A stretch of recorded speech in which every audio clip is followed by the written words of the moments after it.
gravar, que eu consegui fixar você, Leila. Não, Você eu está consegui. gravando, então tá Eu certo. tô, Não, eu tá tô. Eu só queria ver se vocês estão vendo a minha tela. Ai, de novo eu não tô. Vou procurando aqui. Pode ir, Leila. Não, ainda não entrou, né? Entrou ou Voltou, não? voltou sim. Ah, então, Os mas eu slides tô estão só com o aí, seu nome Valéria? aqui. Botaram os Sim, slides? sim. Maravilha. Tá bom. Gente, uma coisa que ajuda na conexão é todo mundo tirar o microfone e a câmera, e aí deixar só a Leila. Isso é uma coisa que ajuda. Que tal? Vamos tentar?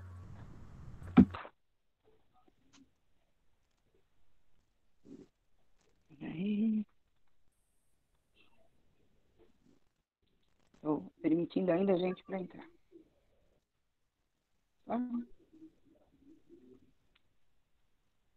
Gozado, a Marli não está vendo os slides.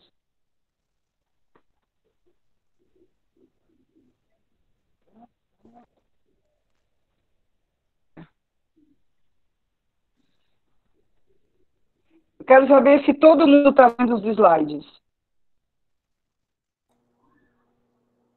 Ou todo mundo perdeu. Eu estou vendo. Antes de apresentar para mim. Eu estou vendo sim, Leila. Tá aquele Tá na- azulzinho mesmo? Não, professora, está na Você tela de não- apresentação. Você está apresentando para todos, como se você Isso, fosse meu é iniciar os slides. Isso. Isso, exatamente o que está aparecendo. Isso. Eu não estou. Não, Leila, é só clicar no ícone do PowerPoint lá embaixo. Eu estou Você tá no tentando. Chrome. Gente, vocês não têm noção como eu sou inteligente com esses assuntos. Entrou? Eu estou vendo o PowerPoint. Deu certo, tô vendo. entrou, Leila. Entrou, Leila. Eu estou vendo. Desliguem os microfones e as câmeras para a gente poder melhorar a conexão para a Leila, tá? Obrigada. Gente, mil perdões, né? Vocês, por favor, anotem todas as falhas para a próxima aula não haver. Bom, então, boa noite, né? Depois a gente deixa gravado e vamos compartilhar, né?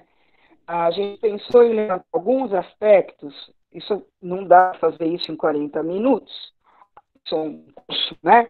Sobre as propostas de atenção que a gente está preconizando no nosso projeto.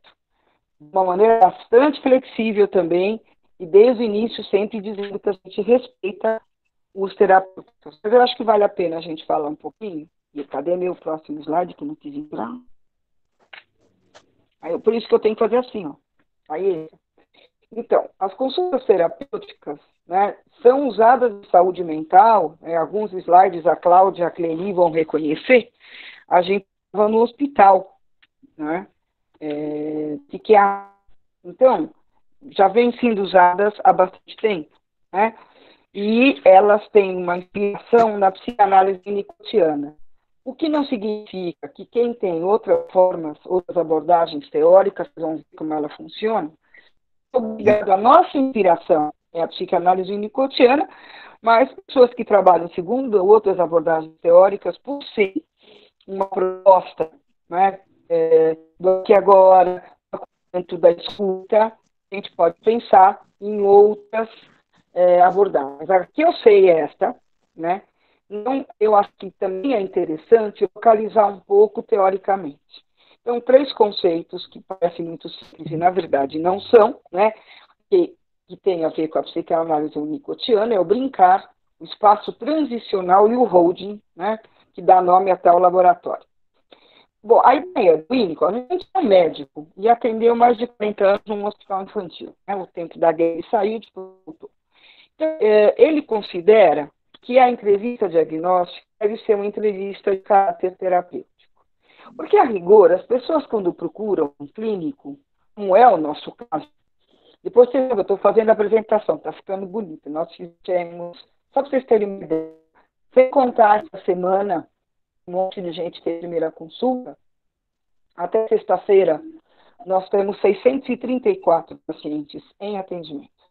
Foram atendidos sem nenhuma, não tendo resistência, e são jovens adultos, a maioria bastante interessante, depois eu mando para vocês para a gente pensar a respeito.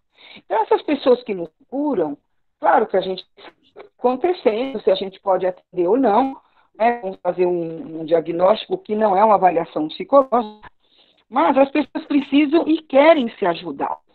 Então, o que o Winnicott dizia aí, como um grande clínico, depois sim teórico, é que a gente tem que dar uma ajuda de imediato, né? Principalmente para quem está sofrendo. Então, aqui é uma frase dele, né? Não existem instruções técnicas nítidas a serem dadas ao terapeuta, uma vez que este deve ficar livre para adotar qualquer técnica que seja apropriada ao caso. Isso tem tudo a ver conosco. O princípio básico é fortalecimento. Não, às vezes eu tenho que permitir.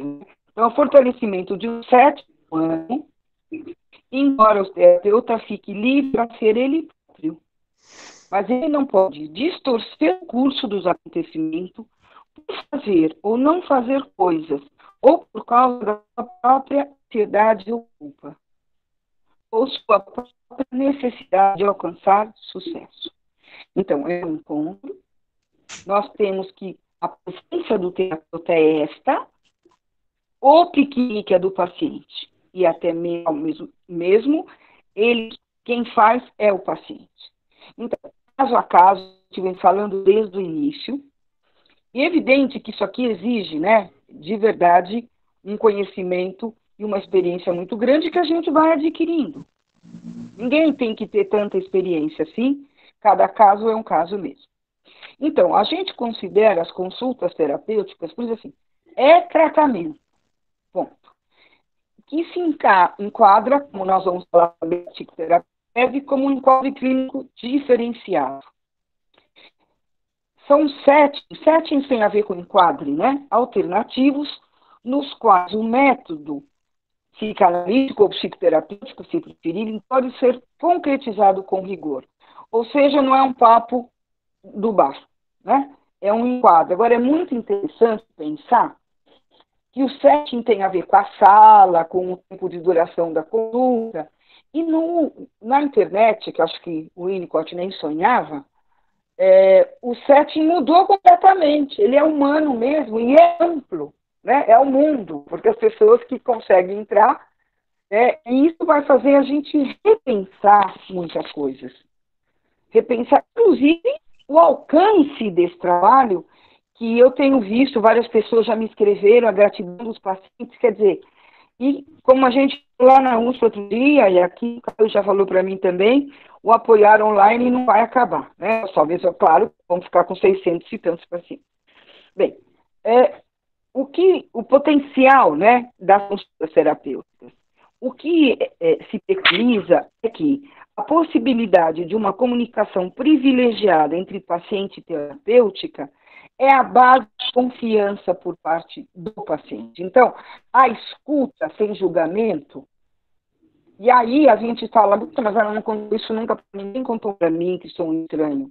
Porque sente confiança. Porque o paciente acredita ser possível receber ajuda do terapeuta. Então, algo que a gente sente, né, e que o paciente sente também, muitas vezes isso não funciona 100% dos casos, é a confiança que essa pessoa tem na gente. E às vezes a gente tem que fazer algumas coisas diferentes mesmo, né? Telefonar, responder o WhatsApp, nós vamos falar um pouquinho mais para frente. Então, o setting é humano. Acho que isso se aplica perfeitamente ao online. E torna possível um tipo de comunicação, né? Que possibilita que o paciente possa surpreender-se com ideias e sentimentos que não estavam antes integrados à personalidade total. Então, ele começa a descobrir coisas a partir de uma presença firme e constante. Então, a integração se torna possível pelo apoio no relacionamento humano profissional, uma forma de sustentação. Então, essa é a nossa herança, né? Nossa tradição. O apoiar já tem 9 anos. Vem de holding, não é uma tradução tão boa, né? Mas tem a ver com sustentar, né? Então, acho que a ideia do nosso projeto é a sustentação. O conceito de brincar, né, ele é um conceito central, mais uma pessoa, na psicanálise winnicottiana, né? O brincar da criança, comece lá, né?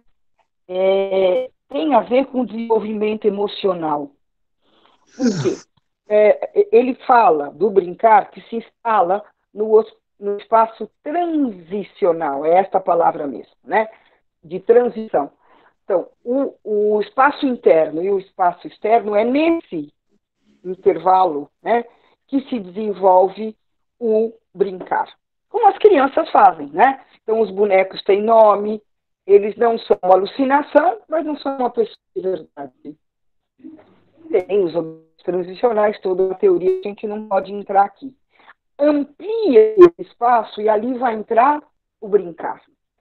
Então, que não é necessariamente com objetos, embora a gente, quando trabalhe presencialmente e com grupos, usa muito objeto para facilitar este contato, né? Que são as materialidades mediadoras, né? E a gente aqui está usando o verbal. Então, este espaço transicional, né, é a dimensão do viver que não depende nem da realidade interna, ou seja, não é uma alucinação, não é uma coisa interna, e nem da realidade externa. É o espaço em que se encontram e se separam. Na verdade, toda a teoria do Winnicott caminha, inclusive, que nesse espaço transicional se instala a cultura, né, a arte. Então, essa criação, nós temos recebido pessoas que, não no sentido artístico, né, nós vamos falar de criatividade também, e pararam de criar, né? Que o medo, a angústia, a depressão, a sensação de morte tomam conta. Então, o Winnicott coloca a análise desenvolvida como uma forma altamente especializada de brincar. E a psicoterapia efetua exatamente nessa superposição essas duas áreas do brincar, do paciente e do terapeuta. Ou seja, duas pessoas que brincam juntas. Quando o paciente não brinca, a gente vai desenvolver isso com ele, né? E ele está falando de brincar numa questão muito mais ampla, deste encontro interhumano, né? Desse espaço potencial onde as coisas podem acontecer. E acontecem também, como nós já falamos, a partir do holding, deixei em inglês, né? Que na teoria ele fala muito da análise winnicottiana, com o conceito de mãe suficientemente boa, que não precisa de cultura, não precisa de livro, que é aquela que é capaz de proporcionar o que o bebê mais necessita. Aqui. Então, quando a criança é pequena, o holding está relacionado a um estado que combina cuidados físicos, proteção frente às agressões fisiológicas, inclusive. Então, aí a gente imagina como ficam crianças e adultos depois que não foram protegidos, né? São várias pessoas que têm histórias de violência, de abandono, de negligência. Então, todo esse desenvolvimento comprometido e nós não vamos fazer regressão. A ideia é trabalhar no presente, uma sustentação agora, né? Tem a inspiração, não sei se eu pus o slide do rabisco. Se não pus, eu... Então, também nas entrevistas iniciais, a gente consegue, a gente pergunta para a pessoa ver, a possibilidade de um conhecimento dos sintomas e dos sinais do que a pessoa traz. Assim, aquele olho vazio, aí aquele que não quis... alguns não conseguem mesmo. Não tem como fazer uma videochamada ou um Skype, que é mais complicado, ou Google Meet, ou um Hangout, né? A gente não consegue ver a pessoa. Mas isso tem um sentido, né?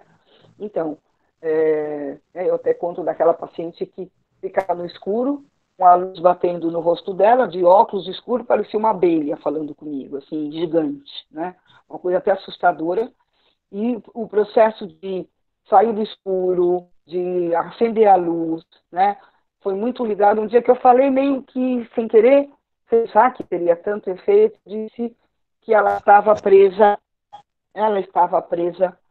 no escuro do passado, né? uma moça com história de vitimização muito intensa, uma vida muito complicada, e aquilo fez muito sentido para ela, né? E aí ela resolveu, na sessão seguinte, Gente, alguém está com o microfone aberto.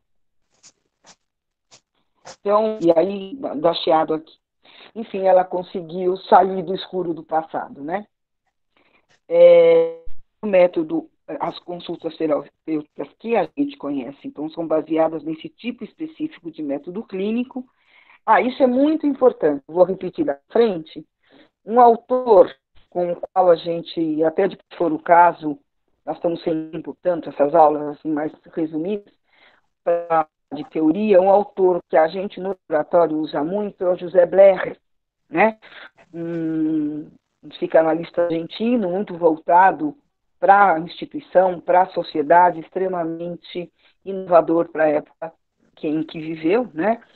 Então, ele diz, e ele tem uma teoria, né? A teoria da psicologia da conduta. Então, uma coisa muito importante é que toda manifestação humana, portanto, toda conduta, é dotada de sentido. E o sentido que a pessoa atribui. Então, talvez um dos objetivos, já a gente vai chegar lá, seja que as pessoas possam se apropriar do sentido da vida que perderam ou que nunca tiveram. Né? Mas, em geral, perderam. Né? Aí o espaço eu já falei, né? Essa dimensão do viver. O conceito de criatividade também é muito importante. Né?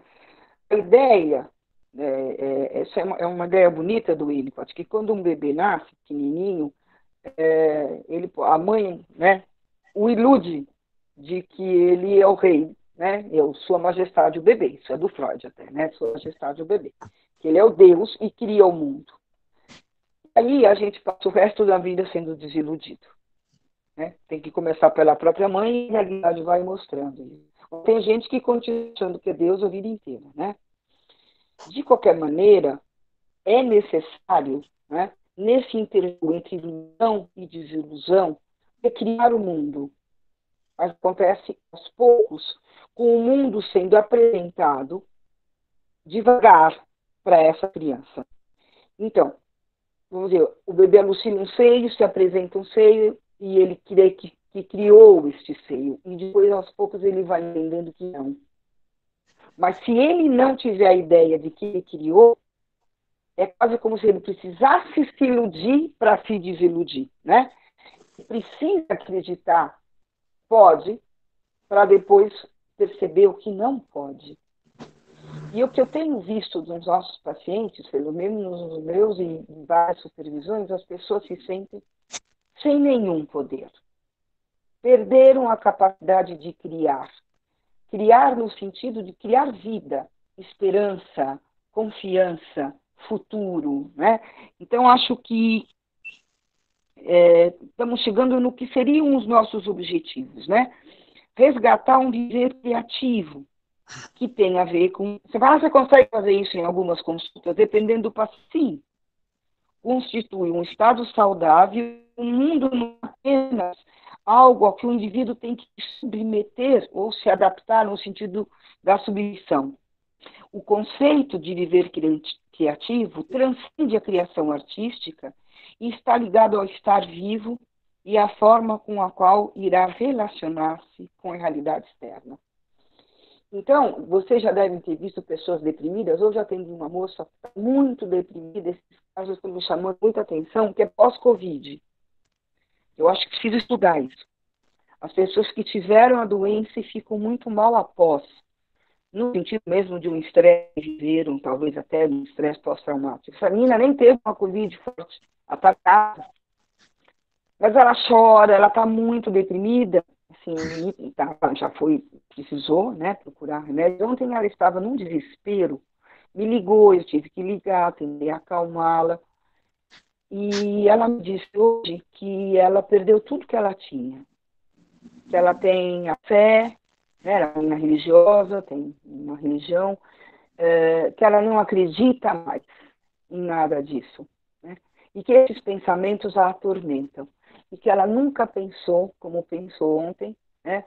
Não, e que o amor dela, que é um menino que é uma graça, o menino falou comigo, o marido, eles são muito jovens, que faz tudo que ela, para ajudar ela a superar esse momento, e ela diz, eu acho que é falso, mas eu sei que não é, né? E aí, ai, doutor, eu quis morrer. Eu quis morrer. E não me pareceu uma intenção nem uma ideação, eu disse, acho que não foi morrer que você queria, era livrar-se desse sofrimento, né? Então, ficou para mim tão claro, essa menina que é uma menina bonita, que está numa cidade linda do Ceará, né, e construindo uma vida na qual ela acredita, de repente perde tudo. Mas de repente, na verdade está lá, né? É uma questão de encontrar. Então, é isso aqui, exatamente isso que essa menina sentiu. A perda desse viver criativo implica em passar a considerar a vida um ideal, sem significado. Pode ainda ocorrer uma forma de se relacionar com o mundo de uma maneira excessivamente objetivante, tem a ver com o conceito de falso self, levando a perda de contato com o subjetivo e com a capacidade de abstração, né? Então, sem querer dar nome para essas manifestações. Mas, possivelmente, seja algo, se a gente não conseguir, né, talvez seja um objetivo muito grande, mas ajudar uma pessoa a ela encontrar o viver criativo, o que faz ela manter-se viva. Outro aspecto importante, que também nós vamos ver nas terapias breves, o caráter não interpretativo. Não se interpreta a transferência, nem aspectos inconscientes, porque a mudança não vai por aí. Até porque a gente não vai ter tempo, tem toda aquela questão de a mudança, ela não é alcançada por meio de uma operação psíquica que se alimentaria do saber de si ou do insight. A gente falar para a pessoa algo que a gente viu, mas que se produz em função da experiência do encontro interhumano e que se fará acompanhar naturalmente pela articulação. A pessoa vai perceber se ela quer mudar e como vai mudar. E a gente vai favorecer a partir do encontro. A postura é outra. Parece muito simples, mas também não é, mas é isso que a gente está tentando fazer, né? Então, um conceito fundamental na consulta terapêutica, que a gente vai usar também, eu não vou repetir lá na terapia breve, quando eu falar, é o conceito de cura, que não é ausência de sintomas, e nem ausência de sofrimento, né? É no sentido do cuidado. Então, talvez o objetivo nosso, cuidar, né? Não tem o sentido de representar o final de um processo terapêutico, mas de favorecer uma experiência de mudança, uma experiência atrativa, como nós falamos agora. Bom, a terapêutica, realmente esqueci de pôr o slide, tinha preparado. O Winnicott fez muitas consultas terapêuticas a partir do jogo do rabisco, resumidamente o Skiggle Game, que ele fazia com pacientes, inclusive, que não falavam inglês. Com crianças, principalmente, mas dá para fazer com adultos, né? Onde a criança, né, faz um rabisco, o terapeuta completa o desenho. Depois, o terapeuta faz o rabisco e a criança completa o desenho. E vai construindo junto. E esses desenhos, a gente já usou, são muito interessantes. Porque se tenta, né, quando a gente é o terapeuta desenhando, se a gente consegue, dar conta da angústia que o menino traz, né? Então, é neste interjogo entre o que ele traz e a gente traz que a sustentação vai se dar, né? Por aí. E a compreensão vai se dar. Bem, dissemos também que estamos trabalhando psicoterapia breve, quando todos esses objetivos da consulta terapêutica podem não ser possível em algumas consultas, né?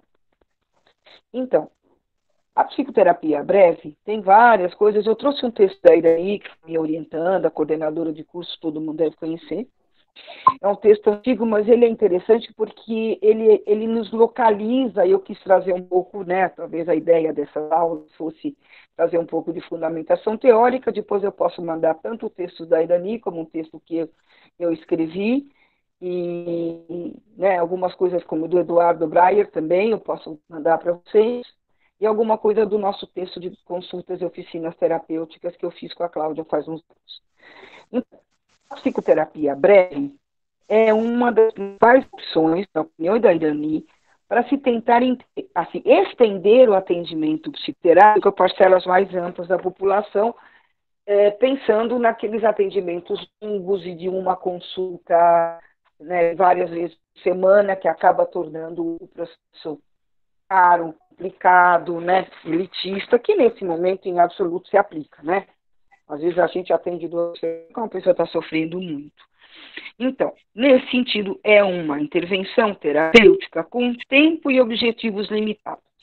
Veja, a maioria delas preconiza 12 sessões, mas a gente não precisa, porque é possível trabalhar com números não pré-determinados, né, que é algo que eu tenho optado. O que nós temos como limite, né, agora acho que talvez se entendam melhor também, com toda essa fundamentação teórica que a gente está apresentando, de uma maneira muito resumida, de verdade, mas dá para entender por que a gente dá uma dimensão, né? Nós vamos atender essas pessoas até enquanto o projeto estiver aberto. Talvez até, quem sabe, manter depois. Isso nós vamos ver. Mas a ideia é favorecer todos esses aspectos de alívio do sofrimento, de sustentação, da descoberta de recursos para enfrentar uma situação difícil, para superar, né, alguma, não com uma coisa perfeita e total no final, até começar a caminhar, né, mas a gente dá como limite o tempo. Né? Bom, sabemos que a USP vai abrir só o ano que vem, então até o final do ano, nas supervisões, nós vamos pensando fora do que fazer com esses pacientes, né?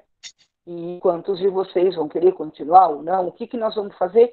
E também acho que essa pandemia, esse momento de crise, ele é bastante interessante num aprendizado, né? É um dia de cada vez. Não é? Ou seja, agora nós temos esta informação e esta decisão, né? Não haverá atendimentos presenciais na universidade e outras tantas até o final do ano. Inclusive está uma confusão, né? Está tendo muito movimento contra a abertura de escolas, com crianças e adolescentes, enfim, a gente só tem acompanhado com muita preocupação. Então, nós damos este tempo e acabou, né?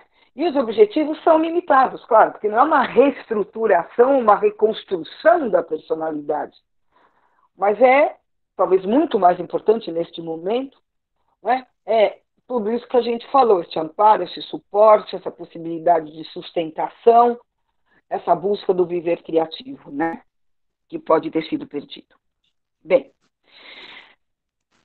sempre na psicoterapia breve, vocês fazem supervisão com a gente faz uma compreensão diagnóstica, a gente não faz uma avaliação psicológica. Mas a gente pensa um pouco, pois esse paciente, né, essa pessoa está muito doente, essa pessoa tem estrutura, isso também ajuda um pouco na consulta terapêutica, né?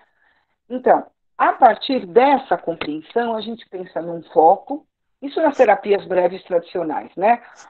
E nos objetivos, não é? Que vão ser atingidos, ou vamos tentar atingir, num espaço de tempo limitado, que pode ou não ser pré-estabelecido. Então, eu grifei não ser pré-estabelecido. Dentro de toda essa postura, com toda essa influência da consulta terapêutica, com este momento que vivemos, claro que a gente fica um pouco entre a cruz e a espada, né? Porque se a gente tem fila grande, mas eu quero atender mais um e tal. Bem, mas se a pessoa está conquistando um viver criativo, então a gente mantém. Né? Claro que isso vai ser na díade, a dupla vai chegar a alguma conclusão, se vai ser mais terapêutico ou não, uma interrupção, né? Então, nós estamos trabalhando nesta ideia. Não precisa ser pré-estabelecido. Mas sim tem objetivos limitados. Dar escuta, acolhida, favorecer a melhora ou a sustentação do sofrimento humano. Já falei isso, não falei? Ah, sim. Está aqui um slide que tem a ver conosco, né? Então, compreensão e intervenção em pessoas em situação de sofrimento é o que a gente coloca como nosso objetivo principal. Sustentar esse sofrimento, esta pessoa, oferecendo escuta e apoio e favorecendo o desenvolvimento de recursos para que ele possa enfrentar a situação. Estamos preconizando, recomendando que o prazo pode não ser pré-estabelecido. Se a pessoa quiser, se o terapeuta preferir pré-estabelecer, não é algo que a gente vai interferir. Porque, embora sejamos muitos terapeutas, dentro dessa proposta que nos norteia há quase 20 anos e é uma vida profissional de 42, a gente, assim, observa que a partir desta liberdade é que a situação pode se dar melhor. O supervisor também não pode discutir, evidente, dar sugestões, recomendações, mas não pode impor. Porque quem está, ia dizer na sala, não é mais na sala, mas quem está na tela do celular ou do computador é aquela dupla. E é aquilo que está acontecendo, é aquilo que traz a transformação e a mudança. Né? Bom, já falei. Então, aquilo que eu disse para vocês, né, a importância da compreensão do caso, e há duas frases fundamentais do Blerer, ou conceitos mais do que frases. Toda conduta, no momento que se manifesta, é a melhor, mesmo que seja uma desgraceira, uma choradeira, a vontade de morrer, no sentido de que é a mais ordenada e melhor organizada que aquela pessoa consegue naquele momento. Então, a mudança da conduta vai passar por ele. Não somos nós que vamos mudar. É a pessoa que vai mudar, contando com o nosso apoio. E também que toda conduta, por mais estranha que seja, tem sentido também. Sentido para a pessoa. E a mudança tem que ter sentido para a pessoa. Um pouquinho da história, bem rapidinho, para chegar pelo olhar aqui, não quero demorar muito. Depois, se quiserem, todas essas referências nós temos, né? Então, Malan, o Kramer, a gente estudou o Gilleron, Breyer, que eu pus aqui para vocês, Sifineus, Messer-Warren. Alguns deles dizem que o Freud foi o precursor, porque os primeiros tratamentos dele dificilmente ultrapassavam 1 ano de duração, e vários foram feitos em algumas horas, né? Mas, de verdade, é considerado como o introdutor da psicoterapia breve o Ferenczi. Né? Mesmo. Eu não vou entrar em detalhes de todos esses autores, porque a gente não tem tempo e não é um curso, né? No histórico, a gente tem as psicoterapias psicodinâmicas breves mais modernas, né? Saindo daquela história, o Malan, o Sifineus e o Davanlu, que eu não vou entrar em detalhes, alguns usam mais os aspectos psicanalíticos, de qualquer maneira, em todos é não interpretativo. E o modelo relacional é interessante porque é um modelo que se baseia especialmente nas relações que a pessoa estabelece no seu meio. Né? E isso é fundamental, a gente tem trabalhado muito a ideia da rede de apoio, das relações. Então, não se trabalha inconsciente. Claro, se vier, vamos trabalhar o material que surge. Mas, muitas vezes a gente procura, não tem rede de apoio, me dá o telefone que eu vou ligar, né, quando é um caso muito grave, ou seja, a gente trabalha ativamente, também é outra condição do terapeuta, né, na busca de melhorar as relações, né, ou pelo menos ajudar a pessoa. Existe um modelo integrativo ou eclético, né, que tenta integrar várias técnicas. Então, o que eu acho interessante desse modelo, que eles fazem uma integração, precisa tomar cuidado porque ecletismo tem um sentido negativo, né? A própria Irani chama atenção porque parece uma bagunça, uma salada, né? No sentido pejorativo. Não, né? Eu acho que essas duas ideias são muito boas. Não existe uma abordagem que seja adequada para todos os casos, que eu tenho que enfiar o paciente numa abordagem. Ao contrário, se deve adaptar a psicoterapia ao paciente, não o contrário. Acho que esse modelo integrado é o que mais nos interessa, né? prevê uma maior flexibilidade que permite ao terapeuta lançar mão de diferentes recursos adaptados às necessidades de cada caso. Eu acho que isso se encaixa como uma luva no apoiar. A postura acaba sendo mais pragmática mesmo, por quê? Muito baseada menos na teoria e mais na prática clínica. Isso é fundamental para nós nesse momento, porque dá menor importância à teoria e prioriza as necessidades práticas do paciente, de cada paciente. Então, a gente tem o Wolfberg, agora, incrível, eu encontrei esse trabalho e gostei demais do Belac, o Belac Ducati. Ele era psicanalista e ele propõe uma terapia breve para pessoas com depressão muito interessante, né? Ele é um exemplo dessa tendência. Bem, e aí estamos chegando mais perto de casa, né? Os autores sul-americanos, tem alguns aqui, né? E eu acho que eu vou destacar dois, que é o Nobel, tem o Brian Fiorini, que tem um livro, se alguém quiser, e o nosso amado professor Riad Simão, que faleceu no ano de 2017, no dia da jornada, né? Então, esse aqui é o Maurício Nobel. Ele estava com essa carinha quando ele foi na USP, e a última aparição do professor Maurício Nobel, a última aula dele, que foi muito bonita, quem se lembra, foi na jornada de 2007. E aquele moçada sentada no chão para escutá-lo falar, né? Não cabia mais na sala e um menino chegou para mim. Não, você está brincando comigo, né, Leila? Você não vai deixar eu ver o Maurício Nobel depois de tudo que eu estudei dele? Falei, bom, você fala com a diretora depois, né? Porque tinha uma questão de segurança. E eu não sei se as pessoas sabem que, além de ser um estudioso da saúde mental, da adolescência, que a gente usa até hoje os conceitos, ele propôs uma psicoterapia breve. Tem um livro sobre psicoterapia breve muito legal, e ele propõe uma forma realista, né? E ele diz que tem que ser feito um diagnóstico, olha que interessante, né? De 86, olha quanto tempo, considerando uma gestalt biopsicossocial do paciente num determinado momento de sua vida. E ele propõe uma psicoterapia que não seja regressiva, portanto, que não promova, a não ser que a pessoa seja muito regredida e ela traz isso, mas a gente não promove com tempo e objetivos limitados e que visa que eles sozinhos adquiram os insights, né? Então, esse é o Nobel, eu acho que possivelmente essas ideias se adaptam bastante ao nosso trabalho, né?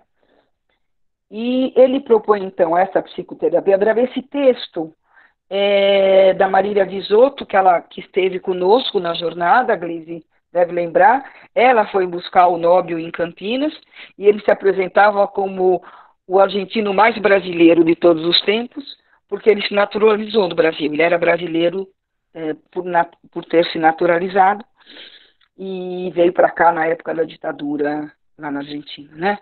Então, ele propõe uma psicoterapia a partir de um diagnóstico amplo, né? Como a gente faz na primeira consulta, que a gente acolhe, acalma, mas já vai pensando uma compreensão clínica, que seja não transferencial, não regressiva, elaborativa, nós já falamos isso, né, de não infantilizar, não elaborativa de predomínio cognitivo, ajudar a pessoa a pensar, né?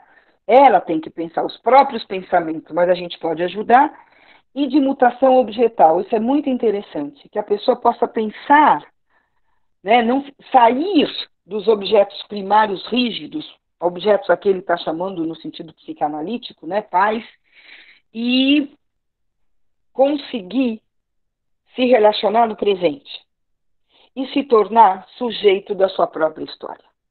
Eu acho que isso tem tudo a ver com o trabalho que a gente faz, ou tenta fazer, né? O mestre fazia muito melhor, né? A aula dele é inesquecível, né? Ele era um grande contador de casos também, e a gente queria que ele falasse de adolescência, e ele falou de direitos humanos. Foi linda a aula dele. E ninguém sabia que era a última, ele estava doentinho, mas ele faleceu um mês depois, em 2008. E aí nós temos aqui o nosso mestre, né? A gente não está fazendo exatamente a psicoterapia breve operacionalizada, proposta pelo Riad Simão, que faleceu no dia 1º de dezembro de 2017, no dia da jornada, né, apoiar. E eu não tenho a data de nascimento, mas o Riad tinha 82, 83 anos, né? E ele propõe uma avaliação, ele usa o conceito de adaptação, com sentido mais amplo também, né? Se a pessoa consegue viver bem, no fundo é isso. E ele tinha uma proposta de uma escala, tem muita gente aqui, vários terapeutas vieram do curso lá da Unip, e o curso da psicoterapia psicanalítica ficou muitos anos na USP, e lá na Unip eles estão dando o curso da psicoterapia breve operacionalizada e continua o curso que era da USP, de psicoterapia psicanalítica. Então, ele usava a EDAL, né, como um recurso, como entrevistas, porque era baseada no conceito de adaptação, né, para observar a eficácia adaptativa da pessoa em várias áreas do viver, na área física, no social, no relacional, no trabalho ou estudo, e sempre num contexto biopsicossocial, que é o que nós estamos tentando fazer. Não tem como não ser assim. Não é? Eu acho que essas propostas dos mestres hoje se apresentam como mais absoluta necessidade. Né? Nós temos pessoas que um celular na casa, temos pessoas que não têm computador, temos pessoas com das mais variadas regiões do país, até fora do país. Eu tenho a impressão que a Joyce disse, eu não consegui contar, um gráfico de onde vêm as pessoas que atendemos, a grande maioria é de São Paulo mesmo, porém a gente tem gente de todos os estados brasileiros, exceto 2. A Joyce me disse, eu preciso fazer as contas para saber quais são, acho que é Rondônia e mais um. Bem, então, essa ideia, né, da pessoa viver a própria vida. E o Riad, né, então, fez a psicoterapia breve operacionalizada, baseada nesse conceito.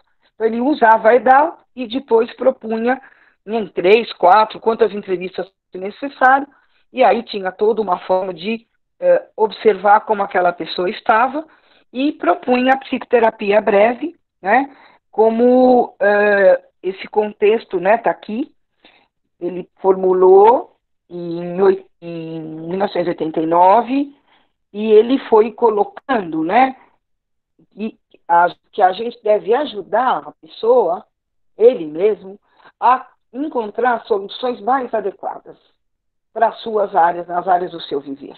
Né? E com isso, com certeza, ele tinha um conceito-chave, além de adaptação, o conceito de situação-problema. Então, como aquela pessoa vai poder encontrar soluções mais eficazes, mais adequadas para a pessoa e não para nós, para superar a situação-problema. Ele coloca, como colocava também o Nobre, que o terapeuta é sempre diretivo. Ele pode usar recursos suportivos, sugestão, reasseguramento, com muito cuidado, orientação e deixar a pessoa falar, se aliviar. Ficar atento para evitar a transferência negativa, de forma a estabelecer um grau de confiança, uma relação positiva, porque baseado nessa confiança vai ser possível promover essas mudanças. Né? O Nobel também fala alguma coisa parecida com essa, né? Que a mudança vai ocorrer com um terapeuta que também seja capaz de ser flexível, que contenha, que atenda e que favoreça que a pessoa encontre a própria vida. Como conclusão, né, a gente recomenda, usando esses autores, né, talvez como inspiração, né, que o psicoterapeuta seja, sim, mais ativo. Né? Acho que isso ficou claro já para todo mundo que atende essas pessoas. Não pode deixar uma pessoa falar e a gente não falar nada ou deixar um silêncio. Né? E ao mesmo tempo, consiga conciliar esta atividade, que não significa agressividade, que não significa julgamento, que não significa direção nesse sentido, mas que significa escuta, continência e favorecer que a pessoa possa encontrar os próprios recursos. Né? Ontem eu estava dando uma supervisão, se foi ontem, anteontem.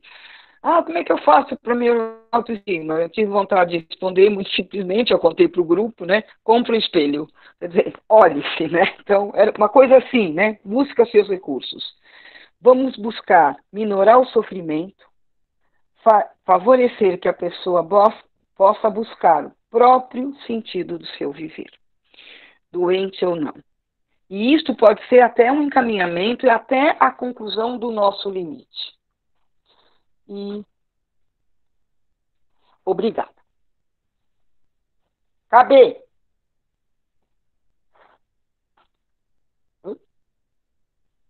Ninguém vai falar nada? Legal, parabéns.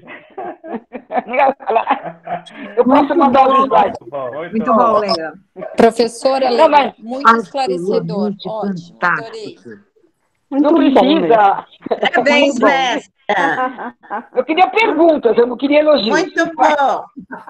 Eu tenho uma pergunta. Gostaram da homenagem para o Riad e para o Nobel? Poxa, não podia não fazer, né? Terapia breve, sem falar dos mestres, socorro. Eu chorei com o Adorei, Leila. Obrigada. Professora, Obrigada, Leila. ótimo. Deixa eu fechar isso aqui, que agora eu vou interromper o compartilhamento. Pode uma pergunta. É o Danilo? Eu quero fazer isso. Quem quer fazer, me Eu ajudem quero, aí. professora. Mas eu acho que eu vou aparecer. Espera um pouquinho, deixa eu ver aqui se é minha incapacidade total.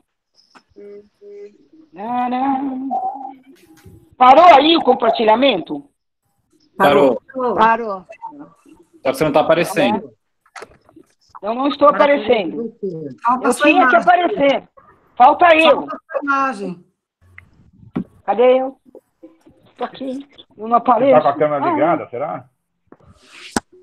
Vê se agora eu apareci. Apareceu. Apareceu. Pronto. Me deu até calor aqui. Pronto. Então eu fico com a imagem aqui e o som aqui para vocês não ficarem cocheados. Dureza. Então eu acho que a gente podia... Vocês acham que interrompemos a gravação para o chat ou mantemos? Não tem problema, né? É rico, né? Pode ter qualquer Leila. Depois, se você quiser, você corta o vídeo. Porque precisa ver se vai falar de caso. Às vezes me preocupa um pouco nisso. Vai dar um exemplo. Talvez fosse melhor. A gente vai deixar, né? A Carla vai me ajudar, né, Carla? A botar no Google Classroom. E que a gente pode limitar quem vai ver. Mas eu estava pensando que era mais garantido, né? A gente não gravar. Porque aí, se quiser falar de caso, pode. Né? Não sei se eu consigo controlar que as pessoas entrem. Não sei. Qual é a opinião de vocês?